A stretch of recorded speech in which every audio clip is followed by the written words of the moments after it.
Hi guys, so I'm sure you've all heard the news by now that Liz Truss has actually now resigned as the UK's Prime Minister, okay, and this came just less than 24 hours after the former Home Secretary Suella Braverman also handed in her resignation letter.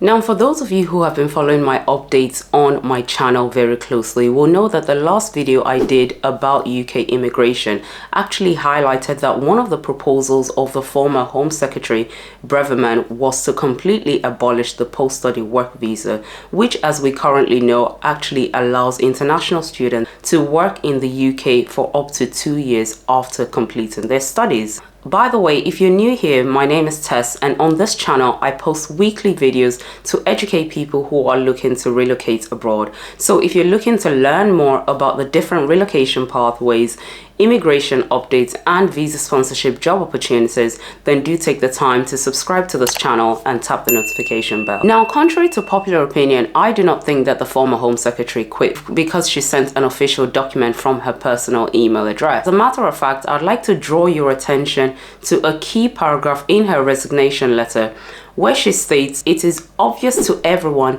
that we are going through a tumultuous time.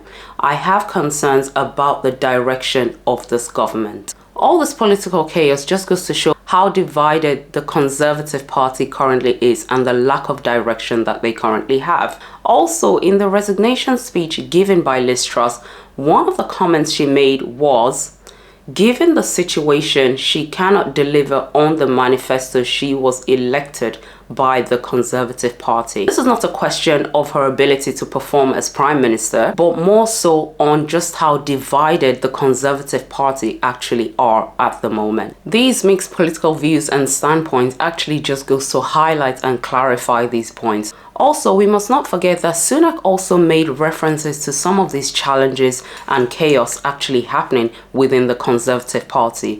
A key point I'd like to draw within his resignation letter also was where he said that to achieve a high growth economy, they must take difficult decisions. He went on to conclude his resignation letter by saying he firmly believes the public are ready to hear the truth.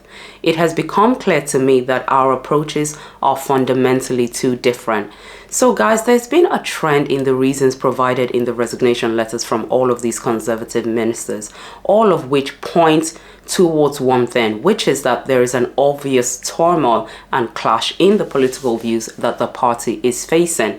Now, a lot of people are saying that with the recent resignation of the Prime Minister, Liz Truss, and also Suella Braverman, this is a good opportunity for those who are looking to relocate to the UK. My view on this is neither good news nor bad news. Ultimately, the fate of migrants who are looking to relocate over to the UK will heavily depend on who replaces Liz Truss within the next week as Prime Minister.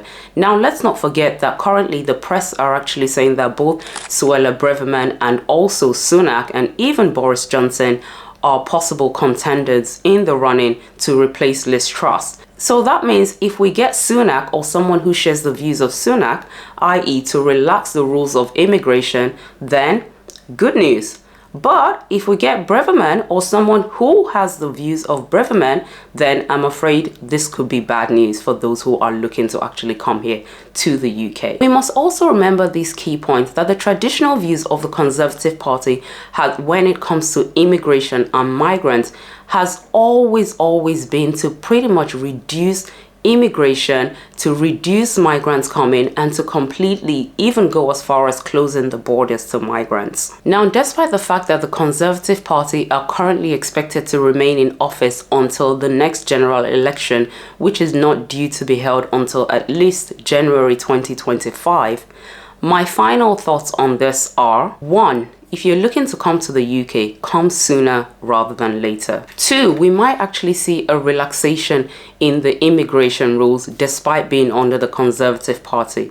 This is because there are simply a lot of events which are happening that are beyond their control. The UK still has not recovered from all the borrowing that they did during the times of the pandemic. On top of that, we're seeing the dollar rising against the pound. So really, at this point, I think the Conservative Party might not have a choice than to relax the immigration rules. Also, we must not forget that it was actually Priti Patel, a Conservative member, who introduced the Health and Care Worker Visa, which allows medical professionals to come here and stay and work in the UK. So all in all, there is hope for a positive stance when it comes to UK immigration. With this in mind, I'm curious to know what your thoughts are on this and where you think the direction of the UK government is currently heading. By the way, if you haven't subscribed, now is the perfect time to tap that subscribe button and tap the notification bell, because I will be bringing further updates as they come along and I'm sure you don't want to miss them.